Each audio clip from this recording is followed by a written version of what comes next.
అందరికీ నమస్కారం. అహ్మదాబాద్ నుంచి మాట్లాడుతూ ఉన్నాను. ఇక్కడికి వచ్చిన ధ్యాస అంతా ప్రవీణ్ పగడాల కేసు ఏమైంది అన్నదే చాలా తొలిసేస్తున్న విషయం. కారణం ఏంటంటే అది కంప్లీట్గా అది హత్య అన్నది చాలా క్లియర్గా మనకి ఎస్టాబ్లిష్ అవుతుంది రోజు రోజు. ఎందుకంటే పోస్ట్ మార్టం రిపోర్టు 3వ రోజు ఇస్తా అన్నారు. కానీ నిన్న ఈయన ఎస్పీ ప్రెస్ మీట్ పెట్టి ఇంకా పోస్ట్ మార్టం రిపోర్ట్ లేట్ అవుతుందని చెప్పేసి చెప్తా ఉన్నారు. 3 రోజుల్లో ఇవ్వాల్సిన పోస్ట్ మార్టం రిపోర్టు 2 వారాలు అయింది, 20 రోజులైంది, ఇప్పటి వరకు కూడా ఇవ్వని పరిస్థితి. దీన్ని మనం ఏ విధంగా చూడాలి? ఒక యాక్సిడెంట్ కేసుకి ఇన్ని రోజులు ఇన్వెస్టిగేషన్ చేస్తారా ఎవరన్నా? పోలీస్ డిపార్ట్మెంట్ చేయరు. ఎందుకు చేయరు? ఇమీడియట్గా యాక్సిడెంట్ అంటే తెలిసిపోతుంది కాబట్టి చేయరు. హత్య మీదే ఇన్వెస్టిగేషన్ చేస్తున్నారు, ముద్దాయిల్ని పట్టుకుంటారు అన్న ఒక కాన్ఫిడెన్స్తో సమాజం అంతా ఉంది మీ మీద, పోలీస్ డిపార్ట్మెంట్ మీద. మీరు ఈ పరిస్థితుల్లో మీరు మీ డ్యూటీలు చాలా సిన్సియర్గా చేయాల్సిన బాధ్యత. ప్రభుత్వం యొక్క ఆదేశాలను కూడా లెక్క చేయకుండా ప్రవర్తించాల్సిన బాధ్యత పోలీస్ ఇన్వెస్టిగేషన్ ఆఫీసర్లపైన ఉంది. ఏమాత్రం ఇది చేసి మీరు తప్పు చేస్తే మటుకు చాలా చాలా ప్రమాదంలోకి రాష్ట్రాన్ని తీసుకుని వెళ్ళిపోతారు. కారణం ఏంటంటే ఇది హత్యని మొత్తం సమాజం నమ్ముతుంది, రాష్ట్ర ప్రజలందరూ నమ్ముతున్నారు. ఒక పక్కన అనుమానాస్పద రీతిలో గాయాలు ఉన్నాయి,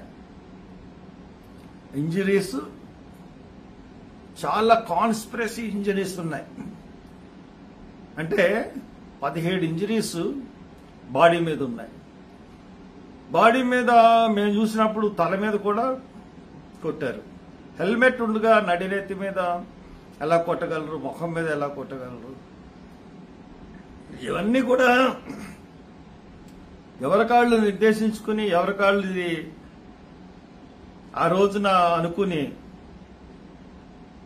పెద్ద జనం వచ్చారు రాజమండ్రి. ఆ రోజున బాడీని తీసుకెళ్లినప్పుడు 50 నుంచి 60 వేల మంది ప్రజలు వచ్చారంటే అదే హత్య అని పూర్తిగా నమ్మారు కాబట్టి వచ్చారు. ఈ ప్రజల యొక్క ఉద్దేశం అన్నది ఎప్పుడు నిజం అవుతుంది తప్పితే నిజం కాకుండా పోదు. ఇది ఎట్టి పరిస్థితుల్లోనూ ఇది హత్య ప్రకారమే ఇది చూడబడాలి. పైగా ఈ దర్యాప్తులో భాగంగా ప్రవీణ్ పగడాల ఇంట్లో ఉన్నటువంటి హార్డ్ డిస్క్ పట్టుకెళ్ళిపోయారు. అంతేకాకుండా బ్యాంక్ అకౌంట్ సీజ్ చేశారు.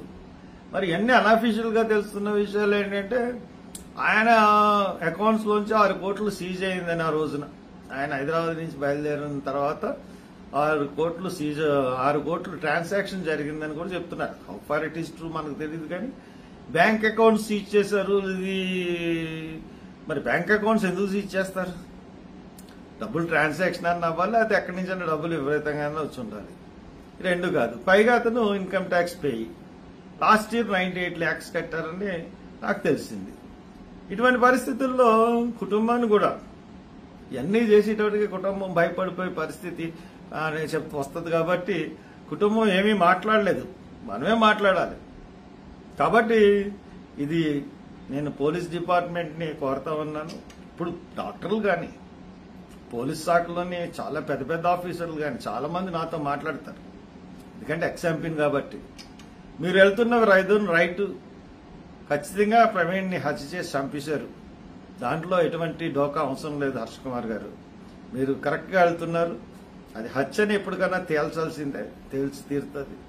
ఒకవేళ ప్రభుత్వం బాగా ఒత్తిడి తెచ్చి ఇది హత్య కాదనుకుని కానీ చెప్పిందంటే అది ఖచ్చితంగా అబద్ధం అవుతుంది. ఇది యాక్సిడెంట్ కానే కాదు, హత్య చేస్తే తీసుకొచ్చి అక్కడ పడేశారు అన్నది స్పష్టంగా కనబడతా ఉంది.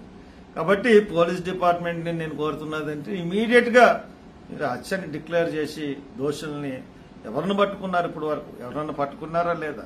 మీ అనుమానాస్పద మీ అనుమానంలో ఎవరున్నారు అన్నీ కూడా ఇమీడియట్ గా బయట పెట్టాల్సిందిగా కోరుతాం.